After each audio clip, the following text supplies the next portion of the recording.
Part 3, Sabotage. Bernie Sanders does another CNN town hall. All right, so like I said, this is part 3. Make sure you check out part 1 and part 2. So I'm going to jump right back into it. The next question on the docket was the Mueller investigation. And, quote, like Senator Warren says, is it time for impeachment proceedings? End quote. And then before he answered the question, he kind of said, listen, we need to beat Donald Trump on the issues. Going after him in impeachment and going after him personally and all this stuff isn't going to beat Donald Trump. He said we're going to beat Donald Trump on the issues like health care and like a living wage. So before he gave his answer, he said that. And here's his answer. Quote, there has to be a thorough investigation, and I want to see where it goes. End quote. So, he wants to see an investigation, but let's not get lost about what the Democrats' goal should be, which is beating Donald Trump on the issues, not so much going and relying on impeachment. So he made sure that was clear. Moving on. The mother lode. This is the one. This is the one you've been waiting for. Okay, so first of all, I just want to say this. The woman who's going to ask this question lives in the second wealthiest zip code in the country. It's important context. And once again, this town hall is in New Hampshire, Harvard.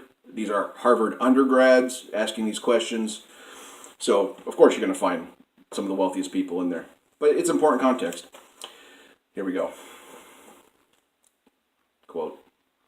My family left Soviet Russia in 1979, fleeing from some of the same socialist policies that you seem eager to implement in this country. And right about now, Bernie's face is crinkling up, and he's giving her the side eye, like, what did you just say? She goes on. So my question, how do you rectify your explanation of democratic socialism with the failures of socialism in nearly every country that has tried it? End quote. And she got applause for this, too, which is just as shocking as this stupid question. Wow.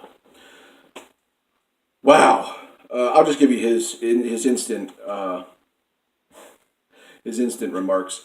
Bernie said instantly, he said, quote, is it your assumption that I support or believe in authoritarian communism that existed in the Soviet Union?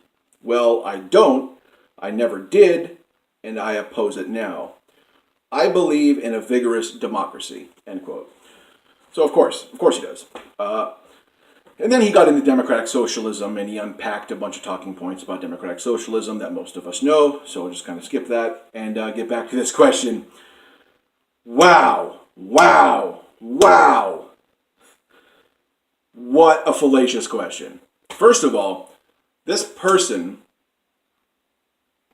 who is a Harvard undergrad is basically telling us that she doesn't understand the difference between democratic socialism and literal socialism.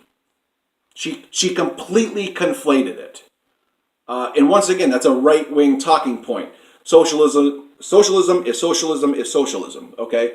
There is no democratic socialism. There's no social democracy. It's only a black and white issue. It's socialism or it's not socialism. So this is pure right-wing, disingenuous framing. And it made me think like you know that college fraud scandal that's going on, that parents paid to get their dumb kids passed through all these elite colleges.